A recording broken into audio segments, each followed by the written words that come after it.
দুদিন আগে যারা তোমাকে সহানুভূতি দেখিয়েছিল আর আজ তারা তোমাকে দেখে হিংসেই চলে যাচ্ছে। সো হ্যালো এভরিওয়ান, কেমন আছো তোমরা? আশা করি যে যেখানে আছো ভালো আছো এবং সুস্থ আছো। আমি আবার 2 কিলো ঢেঁড়স আনবো। ক কিলো? 2 কিলো 5 টাকা। এই ঢ্যাঁড়সগুলো মনে হয় এক সপ্তাহ, এই 2 সপ্তাহ আছে, ওই জন্য সব কটা বের করে নিয়েছি। ঢেঁড়সগুলো সেদ্ধ দেবো। আচ্ছা, ঠিক আছে। চিংড়ি পাওনি? নেই, শুধু কালো। সত্যি বলছি, অভাব কি জিনিস আমরা না খুব কাছ থেকে দেখেছি। অভাব হলে মানুষের যে কতটা কষ্ট হয় সে আমরা খুব ভালো মতো জানি। এর অভিজ্ঞতা আমাদের অনেকটাই। একদম পাথর বসানো ছাদ ফেলা ঘরে, কিন্তু পেটে আমাদের অর্ধেক দিন দানা জুটতো না।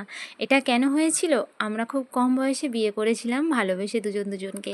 তারপরে যে যার আসল রূপ দেখিয়ে দিল, তারপরেই আমাদের ওই রকম দশায় পরিণত হলো।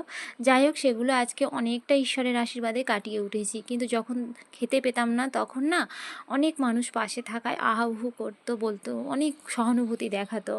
আর এখন যখন একটু ঈশ্বরের আশীর্বাদে ভালো খাচ্ছি, তখন মানুষ বলছে কি পয়সা হয়েছে তো সেই কারণেই এত তেল খাচ্ছে। সত্যি আমি না অবাক হয়ে যাচ্ছি তাদের কথাগুলো শুনে, যে মানুষের রূপ পরিবর্তন কিভাবে হয়। তুমি ভালো থাকলেও তারা সহ্য করতে পারবে না, তুমি খারাপ থাকলেও তাদের এত কষ্টে বুকটা ফেটে যায়। এটাই হচ্ছে আমাদের মানুষের পরিচয়। যাই হোক বন্ধুরা, আর কি বলবো বলো, সময়ের সঙ্গে সঙ্গে অভিজ্ঞতা অনেক হয়েছে, মানুষ অনেক চিনেছি, আর আমার চেনার বাকি নেই। যাই হোক, সবাই ভালো থাক, আমি এটাই কামনা করি। কিন্তু আমার ভালোতে যদি কেউ হিংসেই জ্বলে, সেটা ঈশ্বর ক্ষমা করবেন না। কারণ আজ পর্যন্ত আমরা অন্যায় কিছু করিনি, সৎ পথে থেকে আজকের আমাদের এই দিন এসেছে।